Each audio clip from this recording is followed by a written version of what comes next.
मित्रों नमस्कार। मैं आशा करता हूं कि आप लोग जो हल्की हल्की सर्दी पड़ने लगी है उसका पूरा लुत्फ उठा रहे होंगे। तो जैसा कि मैंने तय किया था, वादा किया था आप लोगों से कि अब मैं सिर्फ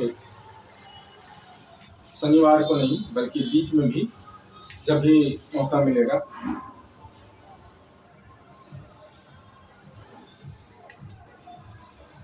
कक्षा का आयोजन करूंगा। तो अपने वादे के अनुसार मैं उपस्थित हूँ। जैसा कि आप जानते हैं कि इस समय मैं या कहिए कि हम लोग इतिहास का अध्ययन कर रहे हैं, भारत के इतिहास का। इस क्रम में हमने पिछली कक्षा में भारत में नवपाषाण काल के बारे में जानकारी प्राप्त की थी। नवपाषाण कालीन स्थलों, नवपाषाण काल में हुई प्रगति, नवपाषाण काल के भारतीय स्थलों की विशेषताओं के बारे में बात की थी। लेकिन बोलने के क्रम में कुछ बातें छूट गई थी। बाद में मुझे एहसास हुआ कि कुछ ऐसी चीजें, जरूरी चीजें थी जिनका जिक्र होना जरूरी था और रह गई हैं। तो आज मैं उपस्थित हूँ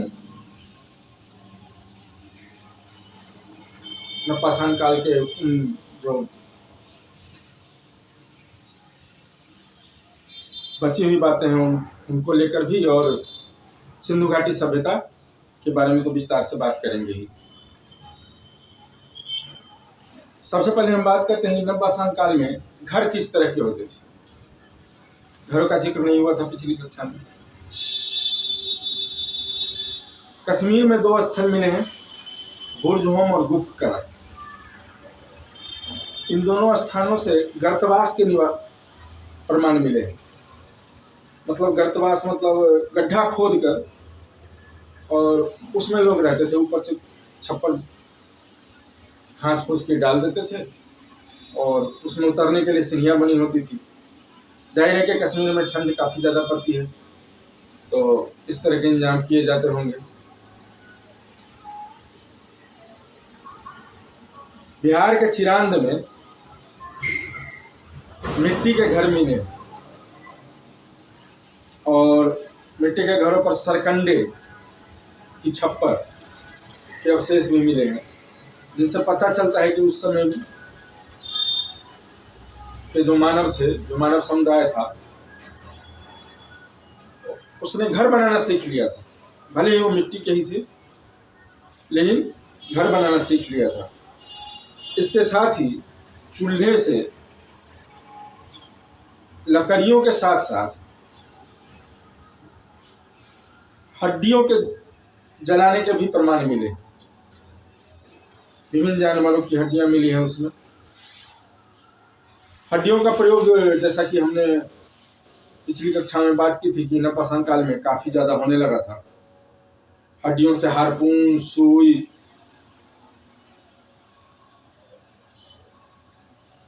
वगैरह कई तरह की चीजें बनाई जाने लगी थी। यहाँ मैं सुई का विशेष रूप से जिक्र करना चाहूंगा, क्योंकि जो मुस्लिम इतिहासकार हैं, जो मध्यकालीन भारत के स्पेशलिस्ट माने जाते हैं, विशेषज्ञ माने जाते हैं, उनका कहना है कि भारत में सुई का प्रयोग तो होता ही नहीं था। सिले सिलाए वस्त्र भारत में पहने ही नहीं जाते थे। हाँ, वस्त्र बुने जरूर जाते थे, लेकिन उनको सिला नहीं जाता था। विचित्र बात है। जबकि नवपाषाण कालीन जो हड्डियों के अवशेष मिले हैं, उनमें पता चला है कि हड्डियों की सुई भी बनाई जाती थी। तो अगर सिलने का काम नहीं होता था तो सुई बनाते क्यों थे?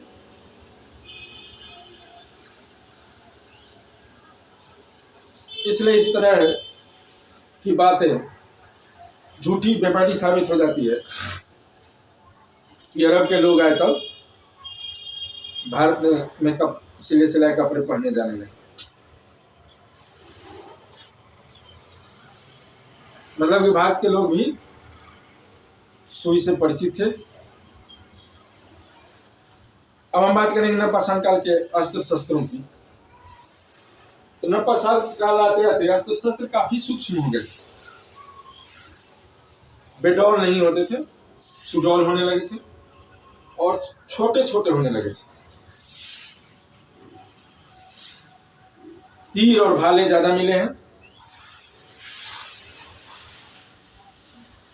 संभवतः तीर चलाना सीख लिया था मानवों ने, हमारे पूर्वजों ने, जिससे कि शिकार करना आसान हो गया था।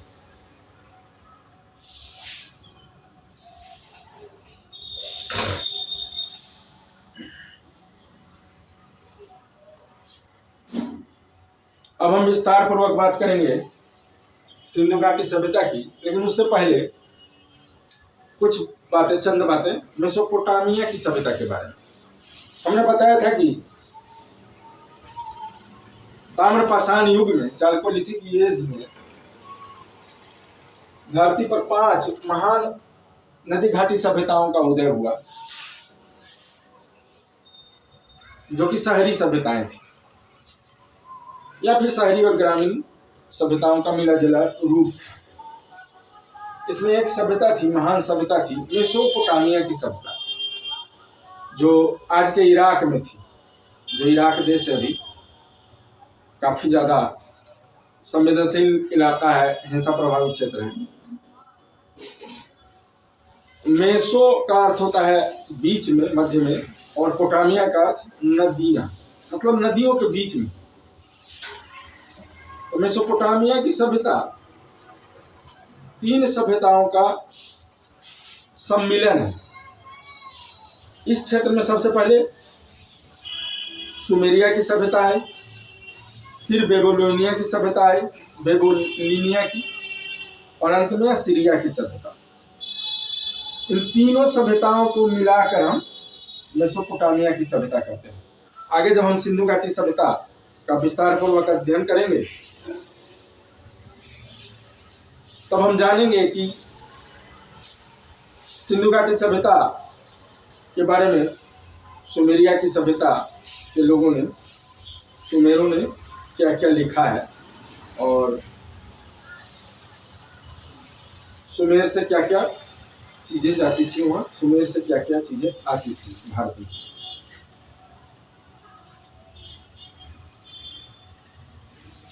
अब हम बात करेंगे सिंधु घाटी सभ्यता की, जो कि इन 5 सभ्यताओं में सबसे ज्यादा उन्नत सभ्यता थी।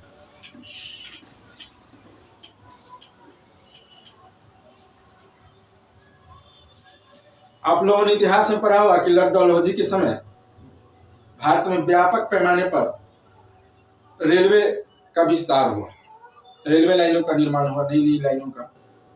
इसी क्रम में जब लाहौर से कराची के लिए 1856 में रेलवे लाइन बनाई जा रही थी, तब रावी नदी के तट पर हड़प्पा नामक स्थान पर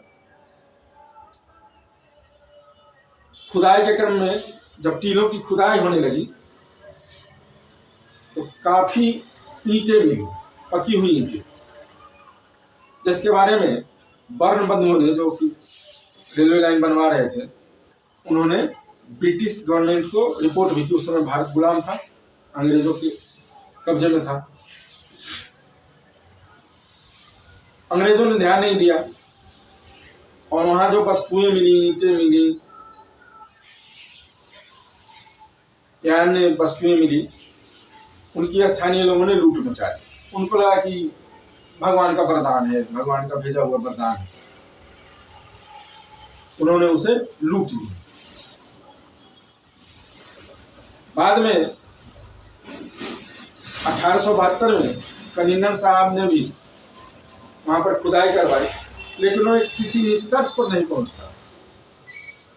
फिर जब जॉन मार्शल भारतीय पुरातत्व सर्वेक्षण विभाग के अध्यक्ष थे, हेड थे, तब उन्होंने राय बहादुर दयाराम साहनी के नेतृत्व में 1921 में हड़प्पा में खुदाई करवाई। दयाराम साहनी ने घोषित किया, हड़प्पा में खुदाई करवाने, व्यापक पैमाने पर खुदाई करवाई और घोषित किया कि भारत में एक नई नदी घाटी सभ्यता का पता चला है और इसका नाम, क्योंकि सबसे पहले खुदाई हड़प्पा में हुई थी, सबसे पहली खोज हड़प्पा में हुई थी, तो हड़प्पा सभ्यता रख दिया गया।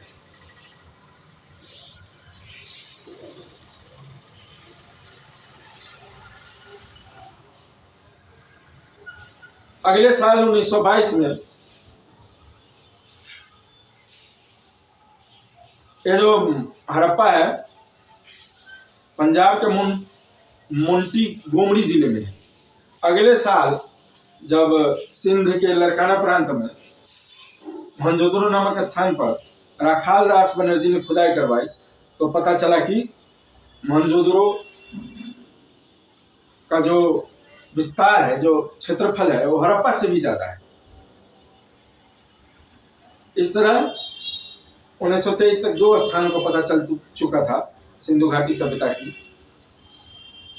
2 जगहों का पता चल चुका था, हड़प्पा और मोहनजोदड़ो। बाद के वर्षों में 1929 में हम पाते हैं कि सुख्ता गेंडोर जो बलूचिस्तान में है, उसकी खोज हुई।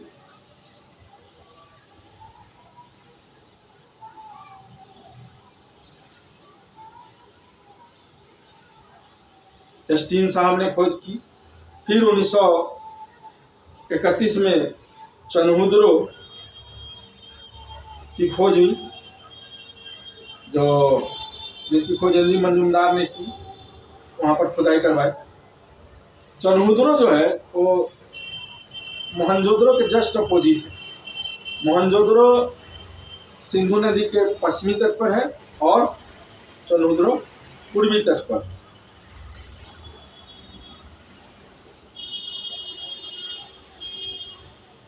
इसके बाद 1935 में आमरी की खोज हुई, एनजी मंजूमदार साहब ने ही करवाई, वो भी वहीं पर है, सिंधु नदी के तट पर ही, सिंध प्रदेश में। फिर 1953 में कालीबंगा, अमलानंद घोष साहब ने करवाई खुदाई यहाँ पे। कालीबंगा राजस्थान में है।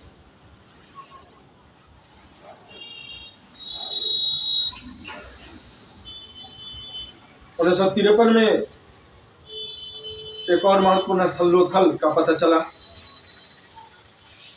आर राव ने यहाँ पर खुदाई करवाई। लोथल जो है काफी महत्वपूर्ण स्थान है, भोगवा नदी के तट पर है, खंभात की खाड़ी में। और यह इसलिए महत्वपूर्ण है क्योंकि यहाँ ज्वार भाटा द्वारा संचालित संभवतः दुनिया के सबसे प्राचीन बंदरगाह का पता चला। जब पानी समुद्र में जब ज्वार उठता था तो नदी का पानी बढ़ जाता था और लोथल के तट पर आके जहाज लग जाते थे, और जब पानी उतरता था तो नदी का पानी घट जाता था। फिर इंतजार करना पड़ता हुआ कि अगली बार जब ज्वार आएगा तब जहाज वापस जाएंगे या जहाज आएंगे। इस तरह का बंदरगाह आधुनिक काल में हम कलकत्ता में देख सकते हैं। इसी तरह 1964 में सुरकोतरा का पता चला गुजरात में। जेपी जोशी साहब ने यहाँ पर खुदाई करवाई। 1975 में बनावली का पता चला, आरएस बिष्ट साहब ने खुदाई करवाई। हिसार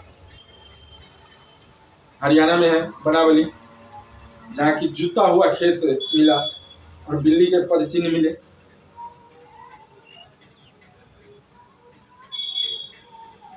इसी तरह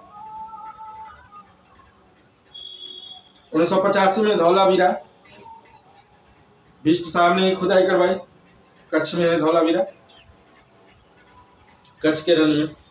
और 1997 में राखी गढ़ी का पता चला। राखी गढ़ी में खुदाई हुई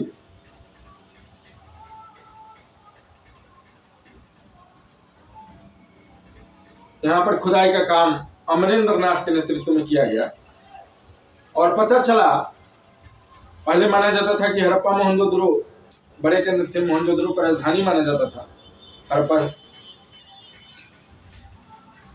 सभ्यता का।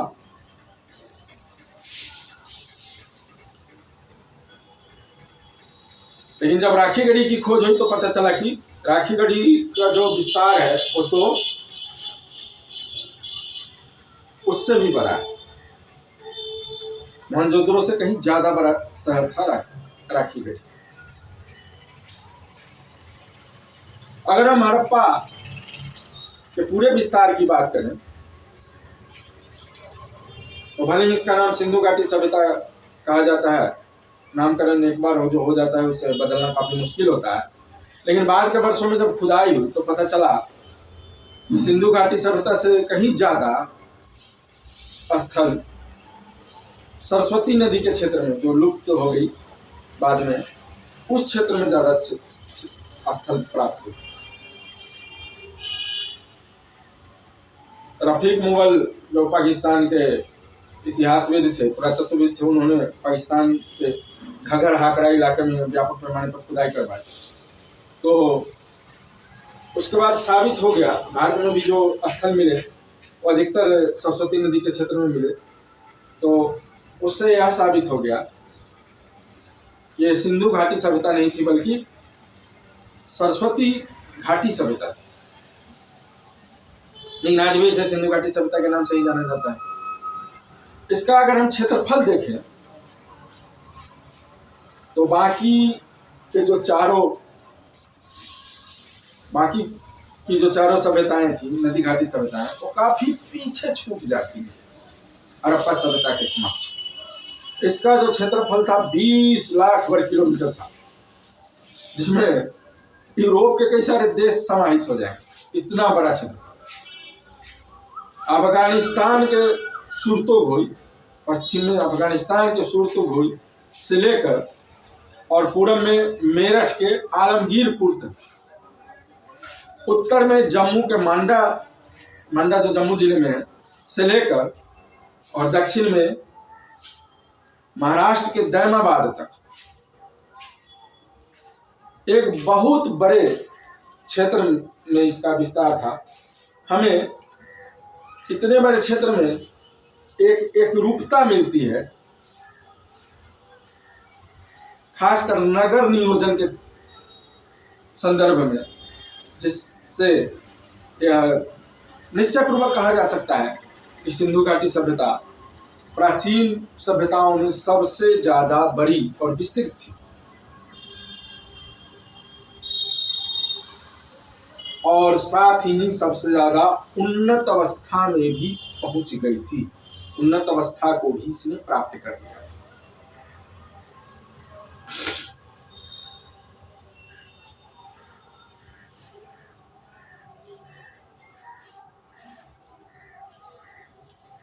खासकर सिंधु घाटी सभ्यता के नगर नियोजन का तो कहना ही क्या।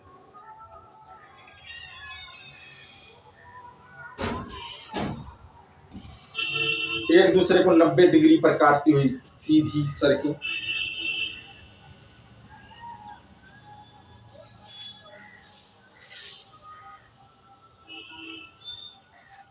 पकी ईंटों से बनी नालियां, नालियों में बीच बीच में मेनहोल, बड़े बड़े स्नानागार, स्नानागारों में कपड़े बदलने के लिए चेंजिंग रूम, स्नानागारों में पानी के आने और पानी के निकलने की व्यवस्था। मतलब पानी जब तालाब का गंदा हो जाए तो दूसरी तरफ से उसे खोलकर निकाला जा सके पानी को, गंदे पानी को, और फिर से नया पानी भरा जाए उसमें, इस तरह की व्यवस्था।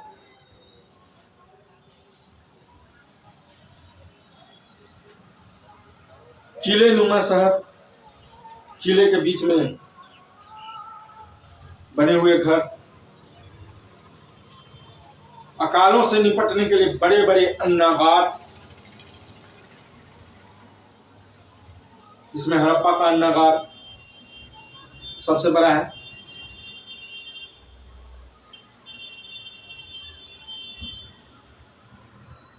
इसी तरह से मोहनजोदड़ो में जो स्नानागार मिला है वो काफी विशाल है।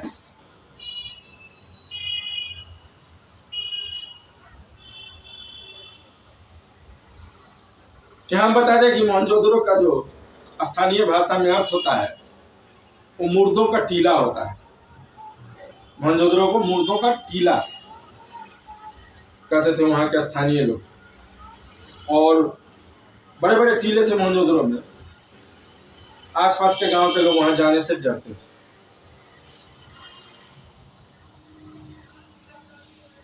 इसी तरह लोथल का स्थानीय भाषा में अर्थ होता है मुर्दों का घाव। मतलब मृतकों की बातें बार बार वहां के स्थानों के नाम में ही समाहित।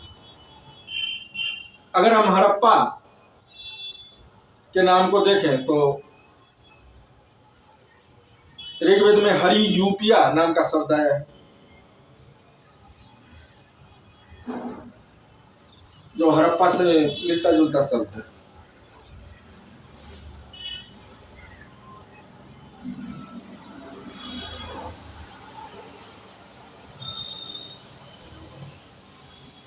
लोथल से हमें सूती वस्त्र के टुकड़े मिले हैं, जो घरों में जो कुंभ हो, बड़े बड़े घड़े थे उनमें लिपटे हुए थे।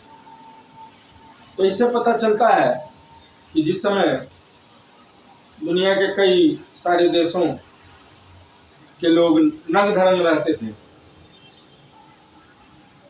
भारत में सूती वस्त्र बुने जाने लगे थे, पहने जाने लगे थे।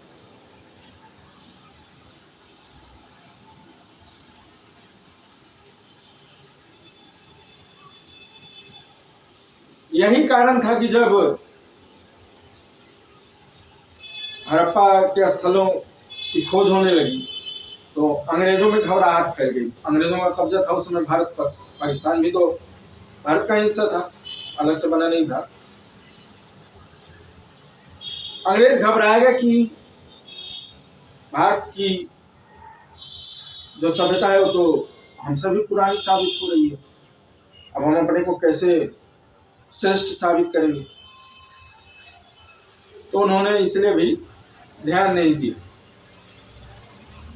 और ज्यादातर जो खुदाई हुई हो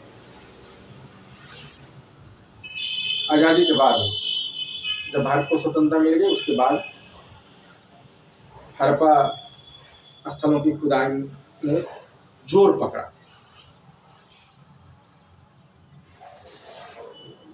दूसरी बात ये थी, दूसरा कारण ये था कि बाइबल में कोई इस तरह का साल दिया गया है, शायद 3750 ईस्वी पूर्व का साल दिया गया है, और कहा गया है कि इसी वर्ष में भगवान ने, गॉड ने दुनिया का निर्माण किया। और जब खुदाई हुई तो पता चला कि इससे पहले जा रहा है भारत का इतिहास। इसलिए भी अंग्रेज नहीं चाहते थे कि उनका जो धर्म ग्रंथ है वो झूठा साबित हो जाए इस मामले में। अब हम बात करेंगे हड़प्पा संस्कृति के कालखंड की, समय की। तो हड़प्पा संस्कृति, हड़प्पा सभ्यता, संस्कृति कहना सही नहीं होगा, सभ्यता कहना सही होगा, क्योंकि हड़प्पा का कोई लिखित प्रमाण हमें मिलता नहीं है।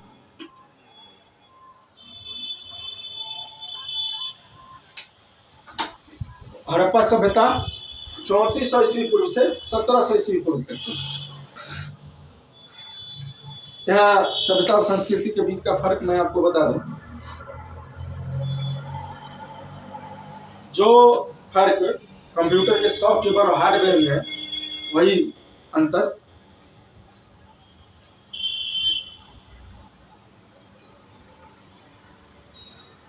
सभ्यता और संस्कृति में सभ्यता का मतलब हार्डवेयर और संस्कृति सॉफ्टवेयर। जो निर्माण जिसे हम छू सकते हैं, देख सकते हैं, भौतिक वस्तुएं हैं, और सभ्यता हो गई, घर हो गए, सड़कें हो गई, बंदरगाह हो गए, यातायात के साधन हो गए, खिलौने हो गए, जो पुरातत्व विभाग खुदाई में प्राप्त करता है। और संस्कृति हो गई या कि समाज, संस्कृति हो गई कि समाज किस तरह का था, धर्म किस तरह का था, स्त्रियों की क्या दशा थी,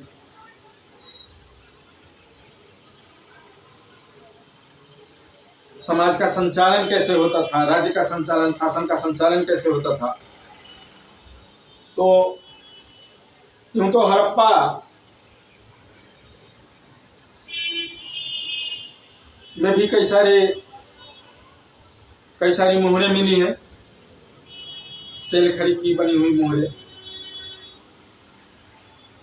जिसमें 64 मूल चिन्ह, चित्रलिपि है हड़प्पा की लिपि, लेकिन उन्हें आज तक पढ़ा नहीं जा सकता है, जिससे हम नहीं जानते कि हड़प्पा की संस्कृति क्या थी, हड़प्पा की सामाजिक व्यवस्था क्या थी, धार्मिक व्यवस्था क्या थी। सिर्फ पुरातत्व की खोजों के आधार पर हम अनुमान लगा सकते हैं, इसलिए हड़प्पा को सभ्यता कहा जाता है। और इसी तरह वैदिक संस्कृति कहते हैं हम, क्योंकि वैदिक काल के पुरातात्विक प्रमाण नहीं मिलते।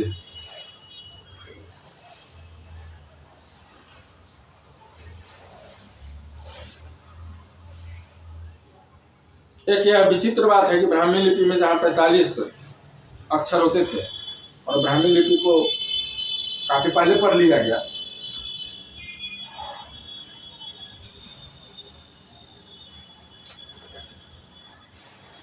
वहीं हड़प्पा की लिपि को आज तक भी पढ़ा नहीं जा सका है कोई। हालांकि गुजरात में एक महानुभाव हुए थे, उन्होंने कहा था कि मैंने इसे पढ़ लिया है, लेकिन उन्हें भी मान्यता नहीं मिली। सबसे बड़ी समस्या हमारे यहाँ है कि जब तक विदेशी विद्वान, विदेशी इतिहासकार किसी खोज को मान्यता नहीं दे देते, तब तक हम मानते ही नहीं कि कोई व्यक्ति सच बोल रहा है।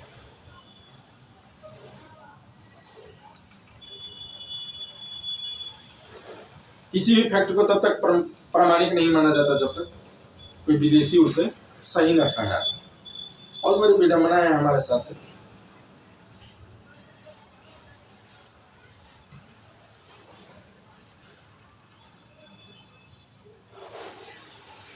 आगे हम बात करेंगे कि हड़प्पा संस्कृति का उदय कैसे हुआ। जाहिर है कि 1947 से पहले भारत पर विदेशियों का कब्जा था, इंग्लैंड का कब्जा था। अंग्रेज किसी भी स्थिति में नहीं चाहते थे कि भारत की सभ्यता स्थानीय साबित हो।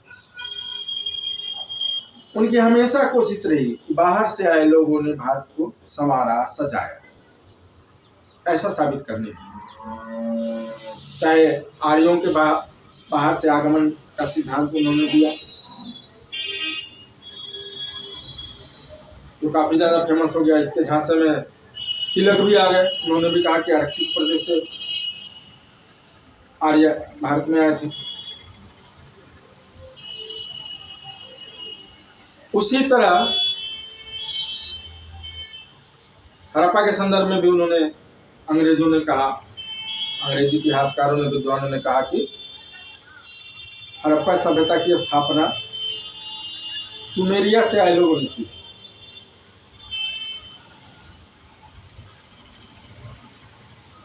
आजादी के बाद के वर्षों में भारतीय इतिहासकारों ने जब खोज की, शोध किया तो उन्होंने ऐसा साबित कर दिया कि ऐसा बिल्कुल भी नहीं था।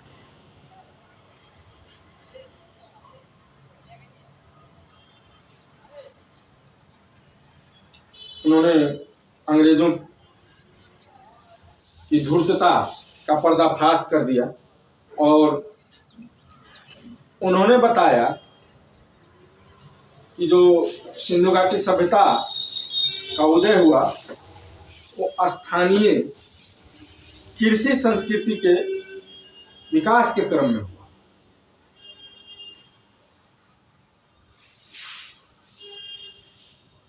चाहे वो आमरी संस्कृति हो, चाहे झूकर संस्कृति हो, सिंध की झूकर संस्कृति,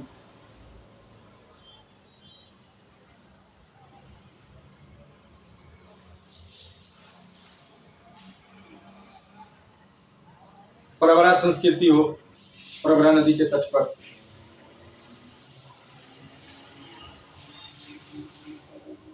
जिसका सबसे बड़ा जो सब स्थल था, सबसे बड़ा नगर जो था वो दैमाबाद था।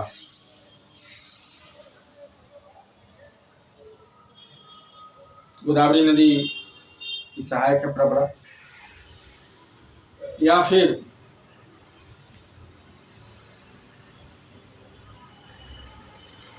इनाम गांव की संस्कृति हो,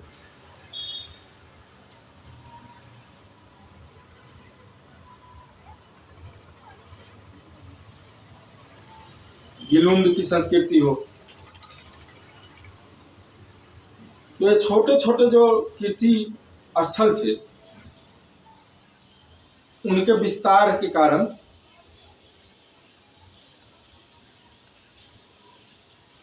अचानक से नगर नहीं बस गए जो हड़प्पा मोहनजोदड़ो वगैरह थे, बल्कि पहले वो ग्रामीण कस्बे थे और उन्होंने ही नगरों का रूप ले लिया, बड़े बड़े शहर हो गए। हड़प्पा और मोहनजोदड़ो के बारे में तो कहा जाता है कि वहाँ की जनसंख्या 30,000 से 50,000 तक थी। इतना बड़ा विस्तार था उनका।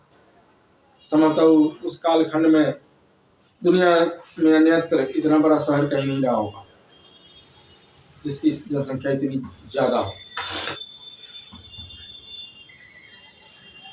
आज हम उसे 30,000 या 40,000 काफी कम लगता होगा, 50,000, लेकिन उस कालखंड में ये काफी ज्यादा था।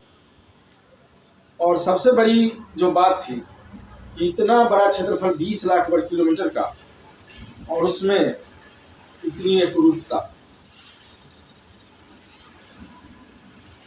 आज भी आप देखेंगे कि काफी ज्यादा सांस्कृतिक विविधता है भारत के स्थलों में। जम्मू कश्मीर, तमिलनाडु, महाराष्ट्र, बंगाल, असम, मिजोरम, मणिपुर, राजस्थान, बिहार, उत्तर प्रदेश, ये सारे जो प्रदेश हैं इनमें काफी ज्यादा सांस्कृतिक विविधता है। तो उस कालखंड में भी विविधता रही होगी, उसके बावजूद जबकि यातायात के साधन उन्नत नहीं थे, भारत में जो सिंधु घाटी सभ्यता के जो पहिए के अवशेष मिले हैं उनमें स्पाइक नहीं था। और पहियों में जो हम स्पोक देखते हैं, स्पॉक वो उस काल खंड के पहियों में नहीं था। तो जाहिर है कि यातायात काफी कठिन रहा होगा। जबकि सुमेरिया में जो पहिए मिलते हैं उनमें स्पॉक था। तो बैलगाड़ी से लोग आते जाते होंगे, नदियों से परिवहन होता होगा, नाव भी जो बनती थी उसमें कीलों का प्रयोग नहीं होता था क्योंकि लोग कीलों से अनभिज्ञ थे, तो रस्सियों से बांध के नाव बनाई जाती थी।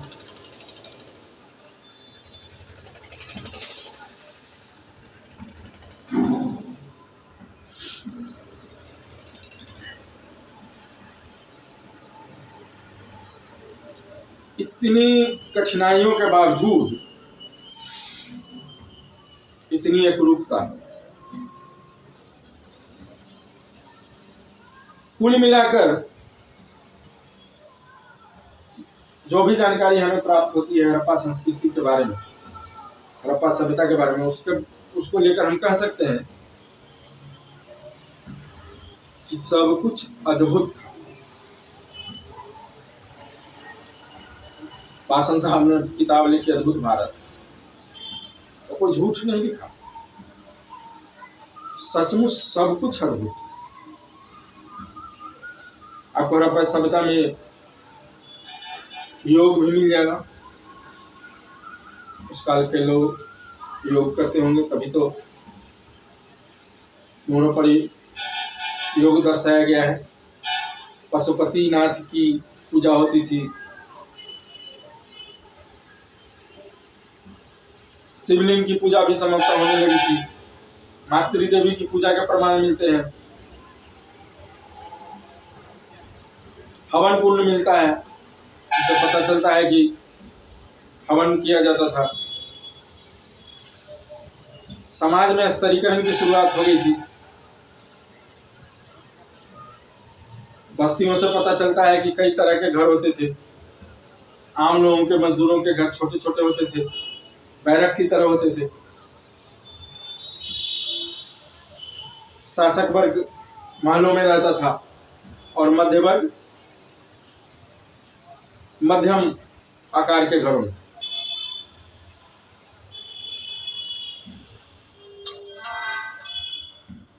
यद्यपि सिंधु घाटी सभ्यता का उद्भव या उत्पत्ति स्थानीय कृषि बस्तियों से हुई, तथापि इसमें कोई संदेह नहीं कि विदेशियों से भी काफी संपर्क में रहते थे।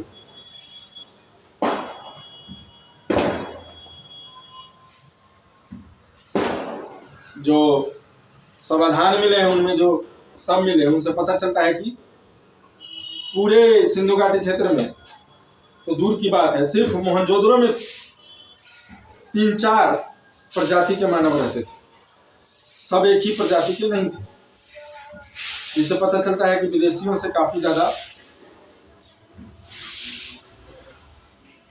आदान प्रदान होता था। लोग आते जाते रहते थे, बस भी जाते होंगे विदेशी आकर, यहाँ के लोग भी विदेशों में बसे होंगे।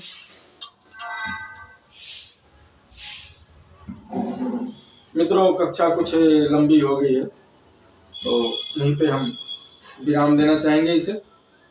और एक बार फिर आपसे करबद्ध प्रार्थना है कि हमारे चैनल को आप ज़्यादा से ज़्यादा संख्या में सब्सक्राइब करें, जिससे कि हमारा उत्साहवर्धन हो। तो अगली कक्षा में भी सिंधु घाटी सभ्यता के बारे में विश्लेषण जारी रहेगा। तब तक के लिए विदा।